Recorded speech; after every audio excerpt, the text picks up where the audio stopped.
Estamos iniciando mais um programa da série Diálogos sobre a Vida, que eu, Marcos Rezende, meu amigo Eduardo Iver, comentamos aspectos da obra do grande pensador Jiddu Krishnamurti. E o tema que nós escolhemos para hoje é o absoluto, o inominável, o eterno. Aí você bem falou, quando a gente trocou ideia, como que nós vamos dar nome ao inominável, né? E como que a gente vai tratar do eterno estando no tempo? Então, eu queria começar pelo tempo, né? Nossos corpos estão no tempo. Nós estamos nos encontrando eletronicamente porque os nossos corpos estão no tempo e estamos conectados no tempo físico. Mas, talvez, possa existir uma conexão além do tempo físico, né? Uma conexão no eterno, uma conexão naquela dimensão que está além do tempo. E que é o que a gente vai tentar tratar hoje com muita ousadia, né? Porque realmente, como que nós vamos falar dessa coisa tão vasta, tão infinita, tão variada, com palavras? A gente tem que usar palavras e tudo que a gente falar aqui vai ser pálido perto da grandeza dessa coisa, né? Esse tema lembra um pouco a mensagem do livro da Helena Blavatsky, A Doutrina Secreta, né? Quando ela fala assim, do um sem segundo. É um troço tão difícil de se conceber, né? Mas naturalmente já mexe com a nossa mente superior, já desafia a nossa mente superior a entrar numa seara que não é a dela, não é essa comum que a gente normalmente está tratando, né? Mas realmente, se você pensar que o universo inteiro ele é condensado num sem segundo, né? Que toda manifestação, os chamados pralayas e manvantaras, né? Cada manifestação e recolhimento do universo são algo que não afetam esse um sem segundo, essa raiz de todas as coisas, de tudo que existe, de todos os seres, né? Muito difícil para a nossa mente comum conceber isso, compreender isso. Mas talvez o que a gente possa fazer é se abrir um pouco a isso, né? E existem muitas maneiras de falar disso. O próprio Krishnamurti, quando ele chama de inominável, ele está dizendo que nenhum nome vai representar isso.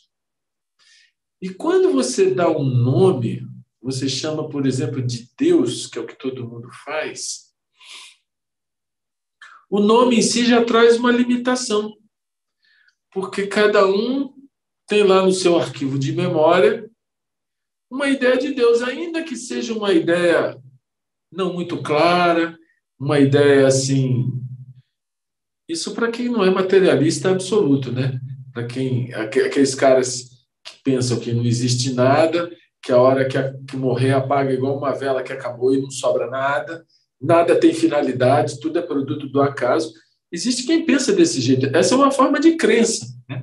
O descrente, ele acredita naquilo de que não existe nada. Isso é uma crença também, né? Então, talvez o certo, se ele é descrente, seria ele dizer, não sei, né? Não sei. E essa é a postura correta de você tratar desse assunto? Não sei, porque é algo tão grande, tão vasto.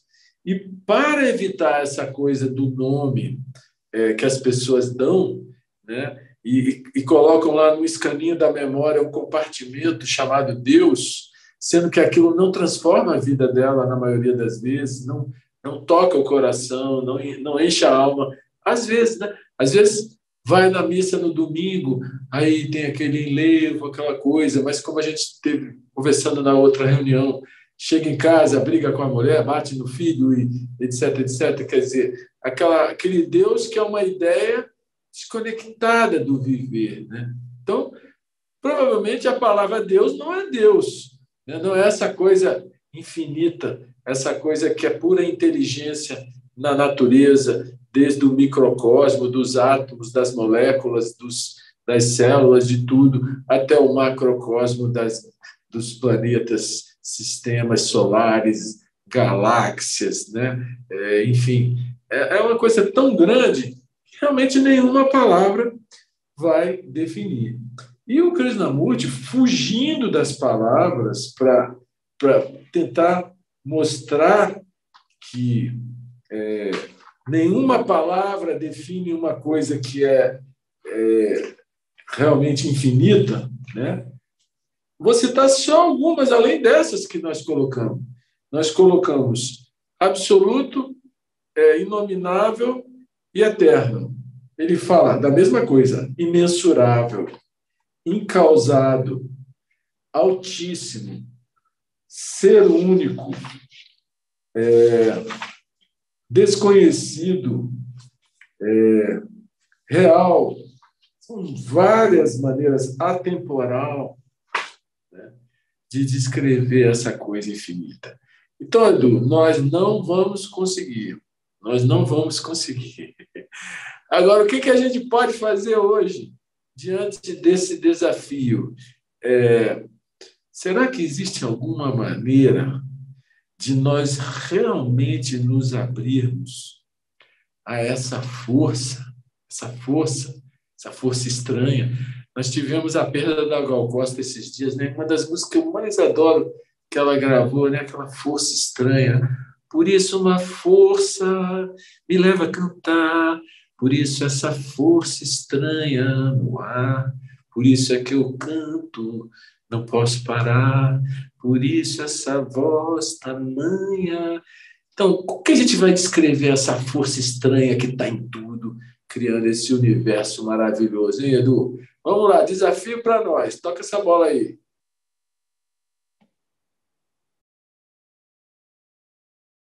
Essa força estranha, esse atemporal, inominável, né, é algo que está além da nossa concepção. Nós estamos aqui fazendo uma investigação que é uma investigação praticamente impossível, né? Porque nós estamos usando palavras, usando a nossa mente, tentando trazer algumas ideias para compartilhar com vocês, mas o que está sendo colocado como objeto da nossa investigação não pode ser investigado porque está além da mente. Sempre a investigação implica num processo cognitivo e as várias religiões têm tentado, ao longo do tempo, definir o que é Deus através de várias palavras, como aquelas que o Marcos comentou. Eu lembro que nas minhas aulas de catecismo, que eu estudei em colégio de padre, eles definiam Deus como sendo onipotente, onipresente, onisciente e assim por diante, né? Sempre procurando dar atributos àquilo que não tem atributos. Algo que é absoluto está além de qualquer descrição. Então, nós estamos numa situação muito delicada, né? Que nós estamos querendo falar e tentar nos aproximar de alguma maneira, compreender algo que é incompreensível, algo que está fora do domínio do conhecido. Isso que é o grande desafio. Como é que nós vamos poder fazer uma investigação de algo que está além do conhecido, além do domínio do tempo, além de tudo que pode ser colocado em termos de palavras, né? Porque o que nós podemos conhecer é algo limitado, é algo que já foi dito por alguém, algo que está num livro, algo que está dentro de alguma tradição, e não é a realidade em si. Você vê que as pessoas, né, nos diversos movimentos religiosos, tentam se relacionar com Deus de formas até, que eu diria, relativamente primitivas, né? Elas botam uma imagem, adoram aquela imagem, colocam flores para a imagem e o Krishnamurti coloca que isso aí logicamente, a imagem não é Deus, mas as pessoas de tanto, né, colocarem a sua devoção, a sua, vamos dizer assim, o seu amor para aquela imagem passa a adquirir uma importância muito grande. Ele até, assim, jocosamente, ele diz que se pegar um pedaço de pau, todo dia botar flor para aquele pedaço de pau, cantar mantras, etc., aquilo vai se tornar extremamente sagrado para você. E a gente sabe que o sagrado, o eterno, está além de tudo que pode ser concebido. O atemporal, portanto, é algo fora do tempo. O ilimitado está fora do domínio do limitado. Então, nós não podemos medir o que é imensurável, não podemos descrever o que é indescritível, não podemos nominar o inominável. Eu queria te dar uma dica. Pô, dizem, em vez de perguntar o que é Deus, não seria melhor apenas prestar atenção a tudo que é? O que você acha, Marcos? A gente já viu que nenhum conceito vai refletir essa coisa tão vasta, tão grandiosa, tão gigantesca, né? Então, se a gente não pode conhecer o incognoscível, o que a gente pode fazer? Será que a gente pode se abrir a ele? Né? Como você falou, o Krishnamurti dá umas dicas.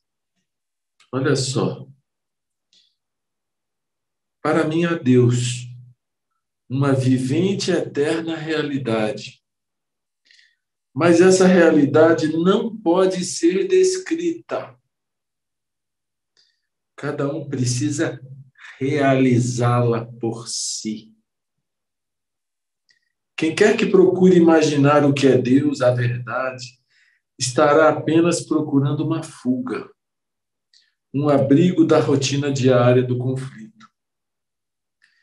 Então veja só, o Deus projetado é muito fácil.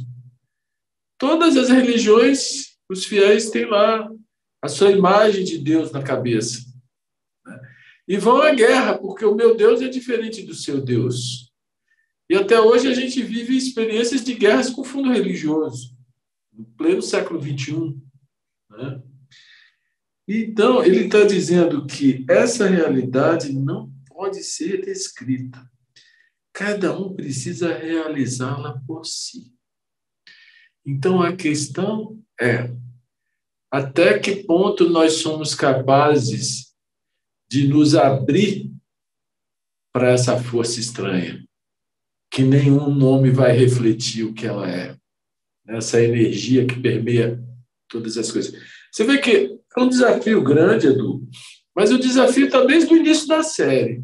Quando criamos a série Krishnamurti, a unidade da vida, está apontando para isso. Que unidade da vida é essa? Que poder é esse que está por trás de todas as coisas e que tudo que existe é uma expressão dali, né? Aquele universo que é criado como uma respiração, né? Os dias e noites de Brahma, que fala lá na literatura indiana, né? O dia de Brahma é o Manvantara, o universo sendo criado.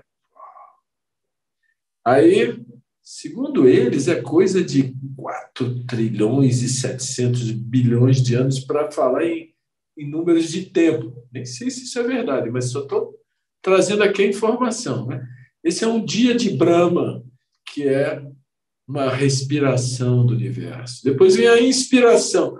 O universo é destruído, desmanchado, e tudo volta para esse sem segundo, que não se altera com essa respiração que é a criação e a destruição do universo. Então, falar em unidade da vida é entrar nesse tema. Extremamente difícil de ser falado com sinceridade. Né? E o Krishnamurti, ele sempre mostra que a gente não pode se contentar com palavras. As pessoas, em geral, quando elas não entendem uma coisa, elas falam, isso é Deus. Isso é Deus. Deus é aquele lado assim, que você não entende nada, aí você joga a culpa em alguma imagem mental que você criou, que chamou de Deus. Né? Mas, na verdade, é uma coisa vivente, é uma coisa que não é uma mera ideia arquivada no cantinho da memória. Né? Aí ele fala assim, desejam que eu lhes diga o que é a realidade?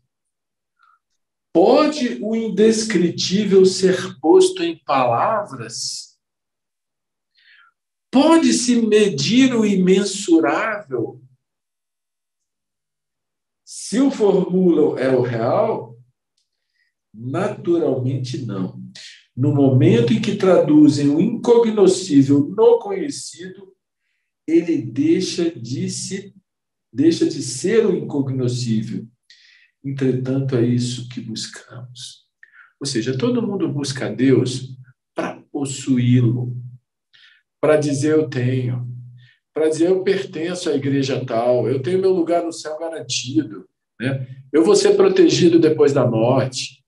Enfim, eu estou pegado com Deus, que é pegado com uma ideia de Deus. Né? Porque se você tem essa abertura a Deus, ao incognoscível, ao inominável, qualquer tradução que você faça já é um registro da memória, já não é a coisa. Né? E o Krishnamurti aponta isso, ou seja, fritando todos os ovos, ele sempre volta para o mesmo assunto. Como opera a nossa consciência? Ou seja, a nossa consciência quer traduzir tudo para o conhecido, palavras, memórias, registro, para possuir. Né? Mas essa coisa não pode ser possuída. Ela tá E aí, quando a gente lembra do Sócrates dizendo tudo que sei é que nada sei, essa que é a beleza e a grandeza de uma mente aberta, né? Porque a hora que eu disser que eu sei o que é Deus, eu posso até dizer, eu sinto uma força que me avança, me empurra, me enche de vida, eu sinto de vez em quando. Mesmo assim, ainda corre risco, né? De ter a ver com paixão, com desejo, com projeção, com imaginação. Agora, aquela coisa serena, suave, firme, né? Profundamente afetuosa, né? Profundamente clara, límpida. Isso aí é outra coisa, né, Edu? Vai lá, fala você. Pois é, as pessoas querem, até por busca de segurança, entender, ter assim, uma noção do que é Deus. Porque na hora que se diz eu sei o que é Deus, isso, de certa maneira, te dá uma certa tranquilidade. Só que Krishnamurti coloca que você não pode capturar Deus e prendê-lo numa gaiola. É um termo interessante que ele coloca, né? E as gaiolas são o quê? É o templo, os livros sagrados, a palavra do guru, os dogmas, tudo isso tende a cristalizar, de certa maneira, o que é Deus. E na hora que você sente que você tem alguma coisa sobre qual você pode construir a base da sua vida, isso dá uma certa segurança. Mas existe uma sabedoria nessa insegurança, é a sabedoria justamente de não saber, como você colocou. Quer dizer, nós não podemos capturar essa realidade pelo pensamento, não podemos entender, nem ter uma pálida noção sobre essa verdade. E o Krishnamurti fala uma coisa muito interessante, né? Não se pode buscar a verdade, não se pode tentar alcançar a verdade pelo pensamento. Ele diz o seguinte: a verdade chega. Nós podemos criar uma condição que é propícia a uma percepção que não é intelectual dessa verdade. Nós vamos a um pequeno intervalo e já voltamos. Fique com a gente.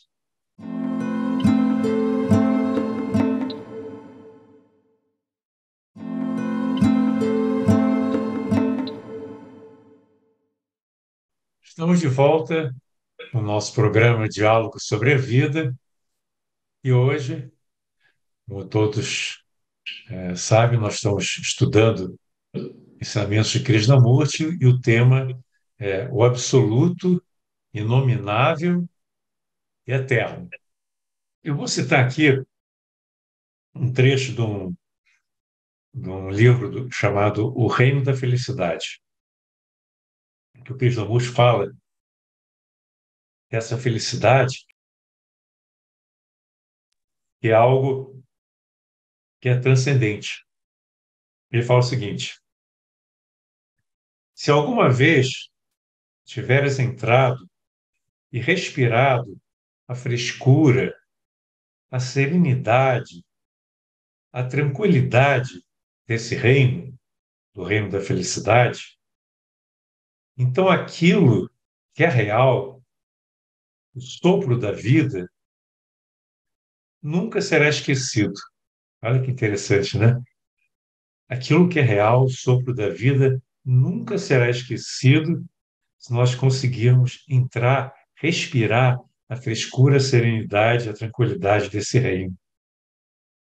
Somente então poderás saber que não estás seguindo cegamente as pegadas de outrem. Somente então estarás tocando o absoluto, o eterno. Somente então serás uno com aquele que tem o seu ser em todas as coisas. Olha que bonito, eu vou até repetir esse final. Somente então, depois que você tiver entrado e respirado essa frescura, essa serenidade, somente então poderás saber que não estás seguindo cegamente as pegadas de outrem. Somente então estarás tocando o absoluto, o eterno. Somente então serás uno com aquele que tem o seu ser em todas as coisas. Você vê que ele está usando palavras, mas são palavras que apontam para algo que está além da mente, está além do conhecido, além do que pode ser capturado, né? As pessoas querem capturar a verdade. A verdade não pode ser capturada, mas ela pode ser, de certa maneira, respirada. É interessante. É uma alegoria que nós estamos usando aqui para dar a ideia de algo que está além da percepção. Você respirar, né? Sentir a frescura do eterno, né? Dentro daquele ambiente de paz, de serenidade, aquele ambiente em que o eu deixa de existir e o que existe é o silêncio. Nesse silêncio, então, é possível você, de certa maneira, tocar essa presença. Eu gosto desse nome presença, né? Porque é algo que a gente sabe que existe, mas não sabe descrever, mas que, de certa maneira, está no nosso coração. E isso que é bonito. O Krishnamurti ele fala que todos nós temos a capacidade de sentir essa pegada, essa, essa presença que está lá dentro de nós, está no fundo do nosso ser. Só que a nossa mente obscurece a percepção dessa realidade tão suprema, né? Essa realidade tão bonita, que é o que há de mais excelso, de mais belo na nossa vida.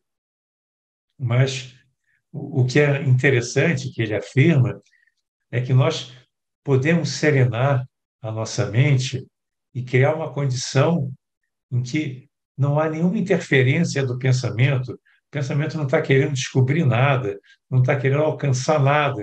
Ele está naquele estado de quietude. E dentro dessa paz é possível, então, você respirar o eterno, respirar o sagrado.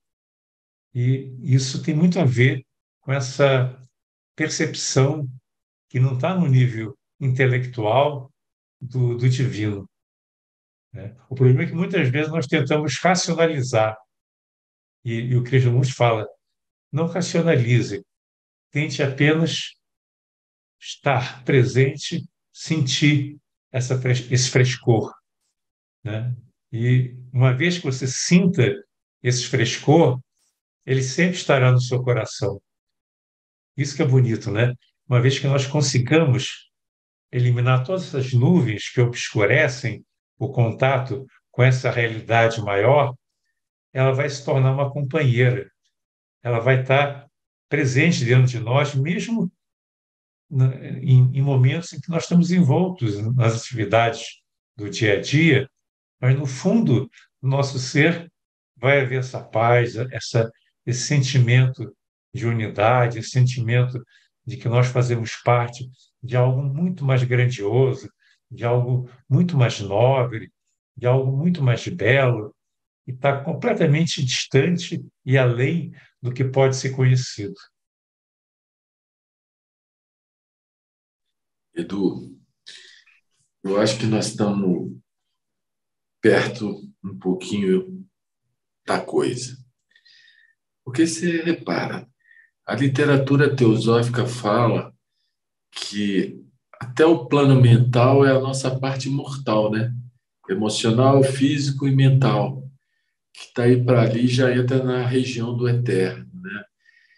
E a gente, o ser humano em geral, quando vai falar de Deus, ele projeta a partir desse mental. Então, esse Deus projetado, ele é falso. Ele é só uma imagem mental. Ele não é a coisa que é mais sutil do que o pensamento, né? Aí, olha só o que o Krishnamurti fala. No silêncio, na tranquilidade suprema, detida a incansável atividade da memória, está o imensurável, o eterno. Então, ele está falando, onde entra a memória, o pensamento, todo esse movimento e tal, ele ocupa, que nem você falou, as nuvens, né, que ocupam o espaço do céu. Ali você só vê as nuvens, né? Na medida em que essa atividade da memória se detém nesse silêncio interior, nesse aquietamento das emoções e da mente, ali está o imensurável, o eterno. E aí ele mostra que buscar Deus é um redondo engano. Porque você não tem que buscar uma coisa que já está aí. Você só tem que se abrir a isso, né? Olha só o que ele fala. Senhores, Deus não é coisa que se possa adquirir. Como se adquire uma virtude?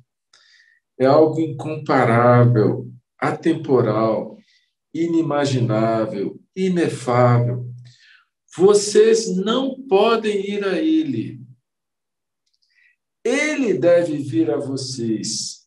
E tão somente quando a sua mente não estiver mais buscando. Então, quando a mente está buscando, ela está em busca de preenchimento. É o eu. O eu que quer alguma coisa perene, alguma coisa eterna. Ele quer essa segurança que você falou, né, Edu? Então, enquanto a mente está buscando, tudo que ela vai encontrar são as próprias projeções dela, né? Produto dos seus medos e desejos. Na medida que ela para de buscar por compreender que essa coisa maior é mais sutil, que essa coisa maior só vem a nós quando a gente esvazia o espaço interior do que é mais denso do que ela, porque o pensamento é mais denso do que essa energia espiritual sutil, que é o próprio eterno, né? Então, quando o pensamento se aquieta, o espaço interno se abre e essa energia profundamente sábia, delicada, inteligente, forte, clara, ela aparece.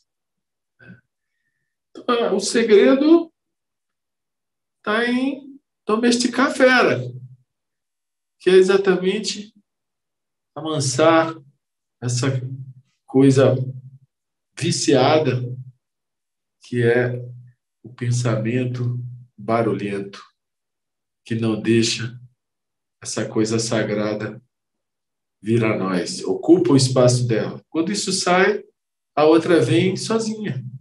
Não precisa nem pedir, porque não existe nada no vácuo, inclusive no vácuo interior, né? Aquela coisa, quando a matéria física está entrando, o emocional nem sempre tem poder. Você tá com uma dor de dente, uma dor de cabeça, você não consegue, você fica mal-humorado, afeta tudo.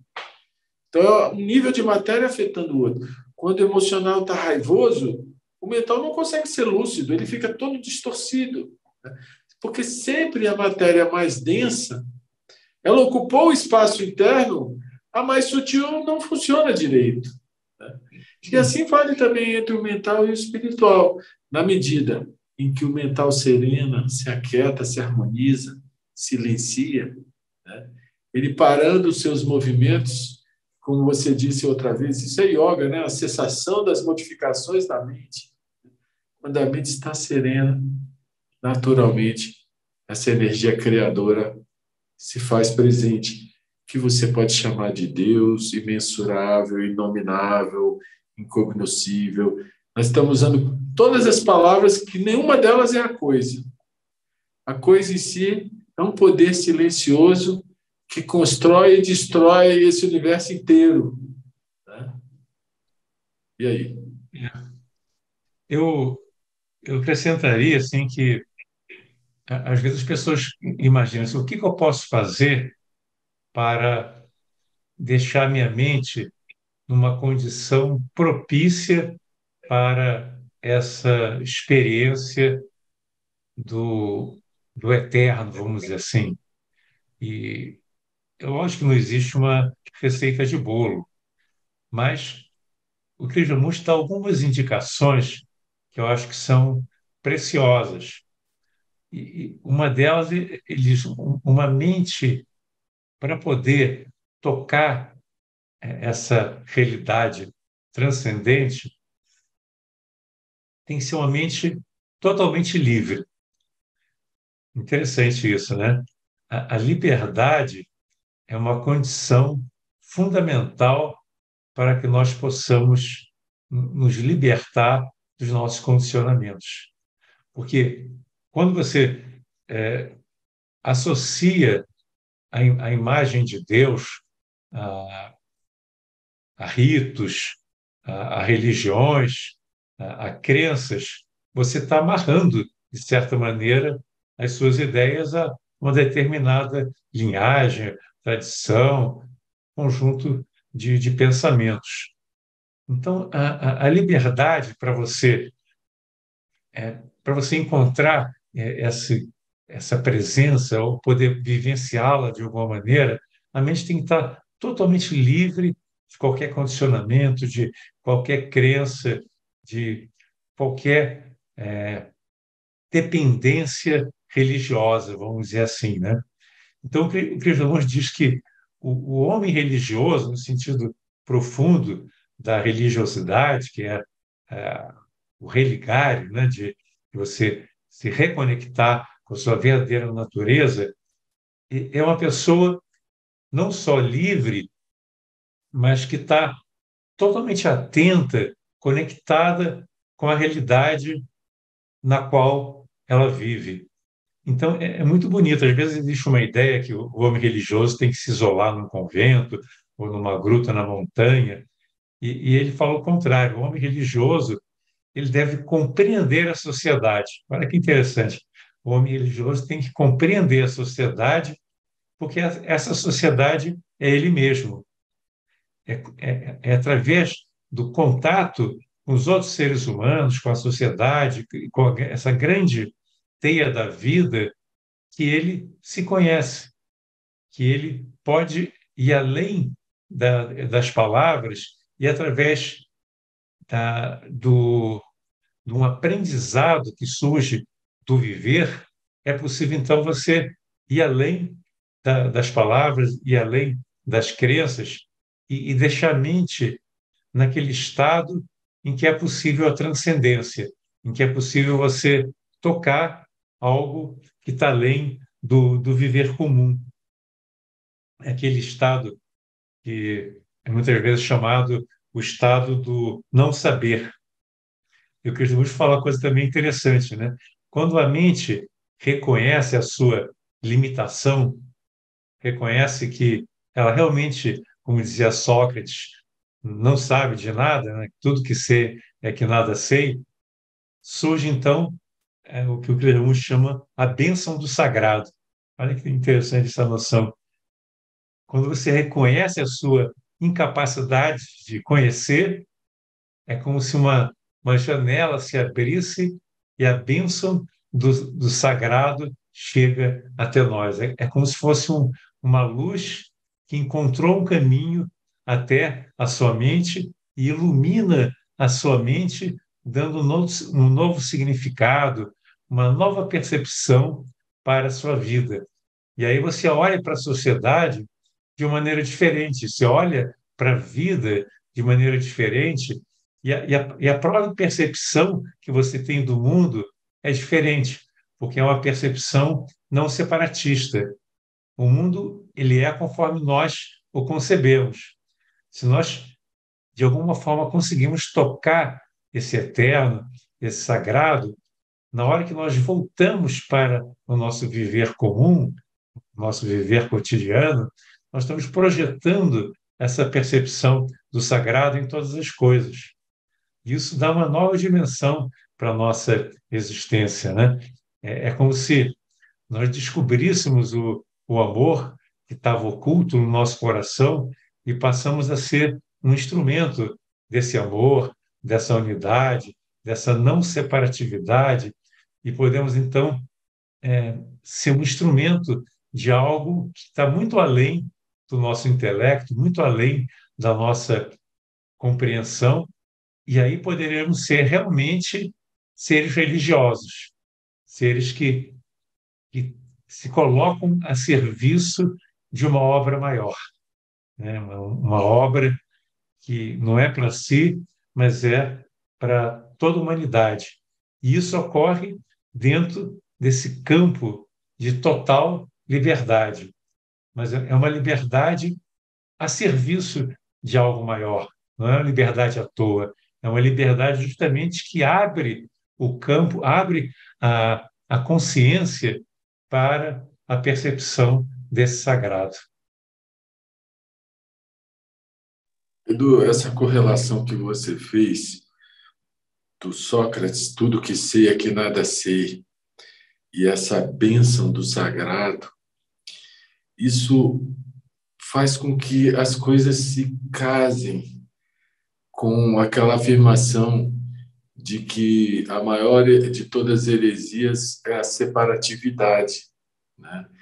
E a ideia de separatividade é a imagem de si mesmo, que é o próprio eu. Então, essa imagem de que eu sou separado é a maior de todas as heresias, né? E quando o sujeito se coloca nessa postura que você falou, tudo que sei é que nada sei, ou então, como o Krishnamurti coloca, que eu não sou nada, absolutamente nada. Nesse estado de nada, essa bênção do sagrado vem sozinha, porque o eu está ausente.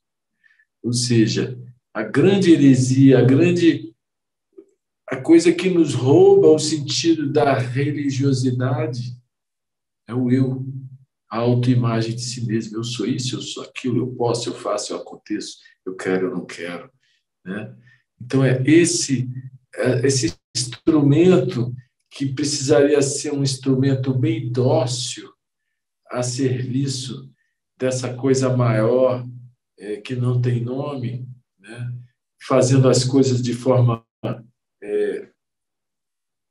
harmônicas, suaves, perfeitas até, né? Em vez de se sempre tem que ser do meu jeito, tem que ser assim, tem que ser de outra maneira e tal, né? Enfim, o eu é que é a grande heresia. E se nós percebemos ele E percebemos que ele é uma imagem de nós mesmos que nós criamos e nutrimos na mente o tempo todo.